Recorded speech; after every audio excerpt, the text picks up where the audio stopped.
আসসালামু আলাইকুম।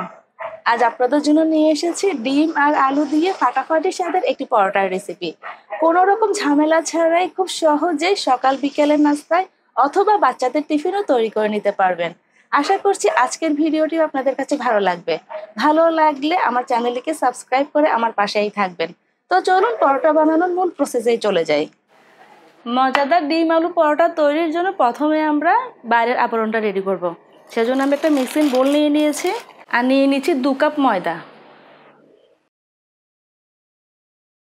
আর দিচ্ছি স্বাদ মতো লবণ। এখানে আমি 1 চা চামচের চেয়ে একটু কম দিয়েছি। দিচ্ছি 1 চা চামচ চিনি। এখানে চিনিটা দিলে এই পরোটাটা খেতে অনেক বেশি মজা লাগে। এখন দিয়ে দিচ্ছি 2 টেবিল চামচ রান্নার তেল। এখানে চাইলে আপনারা বাটারও দিতে পারেন। এখন আমি সব কিছু হাত দিয়ে খুব ভালোভাবে মিক্স করে নিব। সব কিছু খুব ভালোভাবে মিক্স করে নিয়েছি। এখন দিয়ে দিচ্ছি আমি এখানে কুসুম গরম পানি। সামান্য একটু একটু করে পানি দিয়ে আমি একটা পরোটার ডো তৈরি করে নেব। আমরা সাধারণভাবে যে পরোটাটা তৈরি করি সেম ওইরকম একটা ডো তৈরি করব। আমি খুব সফট একটা পরোটার ডো তৈরি করে নিয়েছি। দেখুন এটা কতটা সফট। এখন উপর থেকে দিয়ে দিচ্ছি আমি 1/2 চা চামচ তেল, যাতে এটা উপরটা ড্রাই হয়ে না যায়। আর রেস্টে রেখে দিচ্ছি 20 মিনিট। আর এরই মাঝে আমরা ভিতরের পুরটা রেডি করে নিচ্ছি। ভিতরের পুরের জন্য এখানে আমি কিছু আলু আর 2টো ডিম সিদ্ধ করে নিয়েছি। এখানে আমি মাঝারি সাইজের 5টা আলু নিয়েছি। আর আলুটাকে এমনভাবে সেদ্ধ করতে হবে যাতে এটা কচলানোর পর একদম প্যাচপ্যাচা অবস্থা হয়ে না যায়। আর আমার আলুর ভর্তার রেসিপিতে আমি পারফেক্ট আলু কিভাবে সেদ্ধ করতে পারবেন তার উপর একটা ভিডিও দিয়েছি, চাইলে আপনারা দেখে নিতে পারেন। ডেসক্রিপশনে আমি লিঙ্ক দিয়ে দিব। প্রথমে আমরা আলুটাকে ম্যাশ করে নেব। দেখুন পারফেক্টলি সেদ্ধ হওয়ার কারণে এই আলুটা টেক্সচারটা দেখতেই পাচ্ছেন অনেকটা মানে ঝুরঝুরা বালু বালু অবস্থা। আর এটা যদি অতিরিক্ত সেদ্ধ করতাম তাহলে এটা এখন যদি ভাঙার পর এটা প্যাচপ্যাচা হয়ে যেত, মানে অনেকটা আঠালো আঠালো হয়ে যেত। আর এরকম আলু দিয়ে আপনার এই পরোটাটা মোটেও ভালো হবে না। আমি আলুগুলো খুব ভালোভাবে ম্যাশ করে নিয়েছি। এখন আমি ডিমগুলোকেও গ্রেট করে দিব। আপনারা চাইলে হাত দিয়ে এটা ছোটো ছোটো টুকরো করে দিতে পারেন, তবে গ্রেট করে দিলে এটা আলুর সাথে খুব ভালোভাবে মিশে যায়। আর যখন পরোটাটা তৈরি করবো এটা পরোটার উপর উকি ঝুঁকি মারবে না। তা আমার সাজেশন হচ্ছে আপনারা এভাবে গ্রেটটা করে দিতে চেষ্টা করবেন। আর এখানে নিয়েছি আমি 2টো মাঝারি সাইজের পেঁয়াজকে একদম চপ করে এটা কেটে নিয়েছি। আর চেষ্টা করবেন এইভাবে চপ করে নিতে। আর এখানে নিয়েছি 3টা কাঁচামরিচ। আর কাঁচামরিচটা নিজেদের টেস্ট অনুযায়ী দিয়ে দিবেন। আপনারা এখানে চাইলে চিলি ফ্লেক্সও ইউজ করতে পারেন, তবে আজকে বাচ্চারা খাবে তো সেজন্য আমি আর দিলাম না। আর দিচ্ছি এখানে স্বাদ মতো ধনেপাতা কুচি। 1/2 চা চামচ দিয়ে দিচ্ছি ধনে গুঁড়ো। 1/2 চা চামচ দিয়ে দিচ্ছি গরম মশলার গুঁড়া। আর এখানে 1 চা চামচ দিয়ে দিচ্ছি ভাজা জিরের গুঁড়া।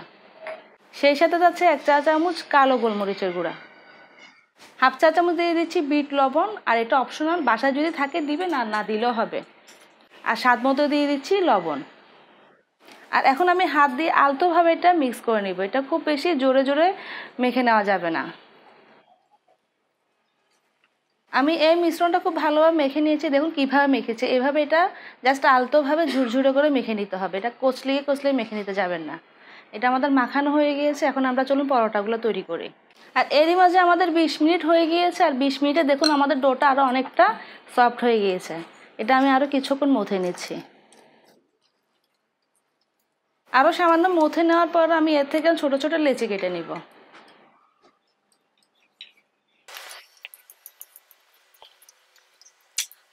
এর থেকে আমি 8টা লেচি কেটে নিয়েছি।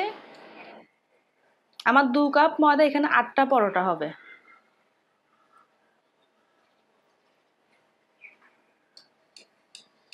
আর এইভাবে গোল গোল করে আমি রেখে দিচ্ছি একটা বোলে। আর এভাবে করে নিলে আপনার পরোটাটা বানাতে অনেক বেশি সুবিধা হবে। আমি সবগুলো এভাবে গোল গোল করে নিয়েছি। দেখুন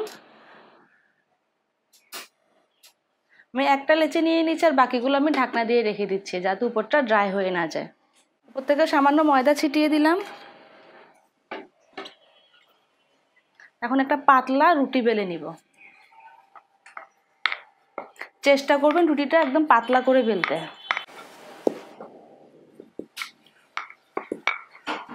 দেখুন আমি যতটা সম্ভব একদম পাতলা করে রুটিটা বেলে নিয়েছি। এখন দিয়ে দিচ্ছি মাঝখান থেকে আমি পুর।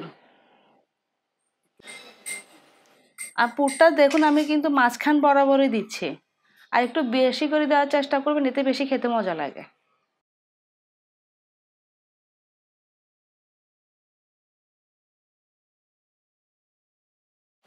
পুর দিয়ে নিয়েছি, এখন আমরা এটা ফোল্ড করে নিচ্ছি। আর একটু লক্ষ্য করলেই বুঝতে পারবেন আমি কিভাবে করছি। প্রথমে এই পাশটা আমি উঠিয়ে দিলাম, তারপর এই সাইড থেকে আমি উঠিয়ে দিলাম, আর একটার উপর একটা উঠিয়ে দিবেন যাতে এটা ভাজার সময় যেন পুরটা বের হয়ে না যায়। একটু জাস্ট দেখলেই বুঝতে পারবেন এটা আমি কিভাবে করেছি। আর এই পাশ থেকে ধরে এভাবে একটু ফোল্ড করে দিবেন। আর যদি আপনাদের মনে হয় যেটা আটকাচ্ছে না, তাহলে আপনি একটু পানি ইউজ করতে পারেন এখানে।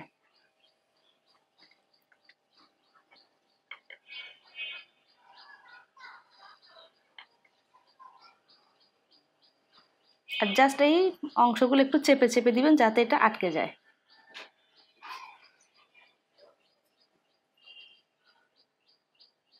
এই তো হয়ে গেল আমাদের একটা পরোটা। আর ভাজার সময় আমরা প্রথমে এই তেলের নিচের অংশটা এইভাবে দিব। এটা আমি দেখিয়ে দিব আপনাদেরকে ভাজার সময়। এইভাবে আমি সবগুলো পরোটা বানিয়ে নিচ্ছি। আমি এখানে আপনাদেরকে আরেকটি দেখিয়ে দিচ্ছি। দেখুন আমি এখানে খুব বেশ পাতলা একটা রুটি বানিয়ে নিয়েছি। আর আমি আবারও বলছি, চেষ্টা করবেন একটা পাতলা রুটি তৈরি করতে। রুটিটা গোল না হোক কোনো সমস্যা নেই, বাট একটু পাতলা যেন হয়। মাঝখান বরাবর দিয়ে দিচ্ছি পুর।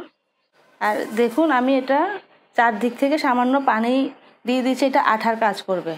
যাদের মনে হয় পাশগুলো ছুটে আসে তারা চাইলে এভাবেও করে নিতে পারেন। আর এইভাবে করে নিলে এটা আপনার ছুটে আসার কোনো চান্স থাকে না। এখন আমি দুপাশ থেকে এটা ফোল্ড করে দিচ্ছি। আসলে এটা বলে বোঝানোর কিছু নেই, জাস্ট এটা আপনাকে দেখেই বুঝে নিতে হবে।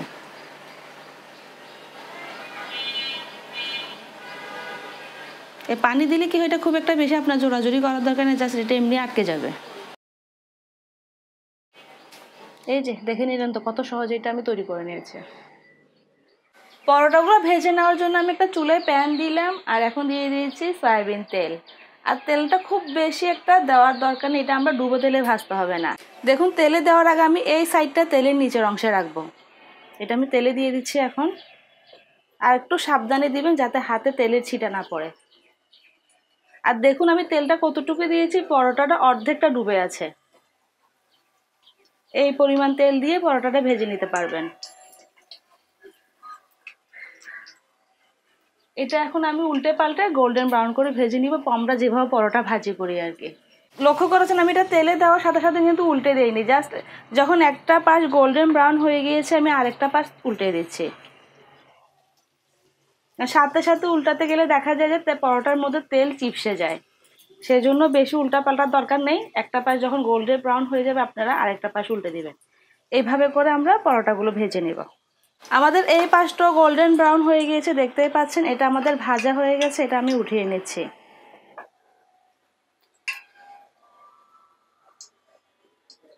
তেলটা ঝরিয়ে নিয়ে আমি একটা কিচেন টিস্যুর উপরে রেখে দিচ্ছি, এতে করে এক্সট্রা তেলটাও চুষে যাবে। এভাবে আমি বাকি পরোটাগুলো ভেজে নিচ্ছি। এই যে এই অংশটা আমি তেলের নিচের অংশে রাখছি। আর এই পরোটাগুলোর একটা সুবিধা হচ্ছে, আপনারা সকাল বিকেলের নাস্তায় এক্সট্রা আপনার আলু ভাজি বা কোনো ভাজি বা ডিম ভাজি করার দরকার নেই, এভাবে করে আর চায়ের সাথে খেয়ে নিতে পারেন। এটার সাথে এক্সট্রা কোনো কিছু করার দরকার হবে না। এখন তো স্কুল বন্ধ, এটা বাচ্চাদের টিফিনও খুব ভালো, এটা খুব একটা ভালো স্ন্যাক্স। আর এরকম একটা খেলেই যথেষ্ট, বাচ্চাদের আর কিছুই খেতে হবে না।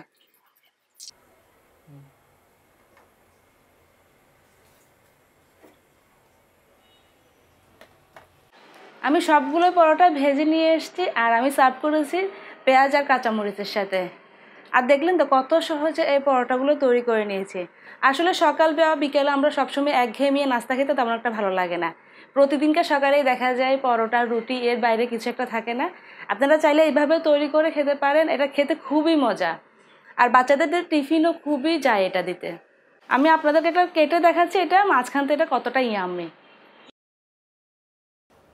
এই দেখুন ভিতরটা কতটা ইয়াম্মি হয়েছে।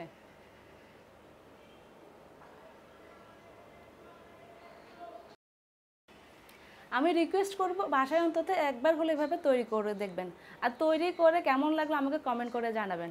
আপনাদের কমেন্টগুলো পড়তে আমার অনেক বেশি ভালো লাগে।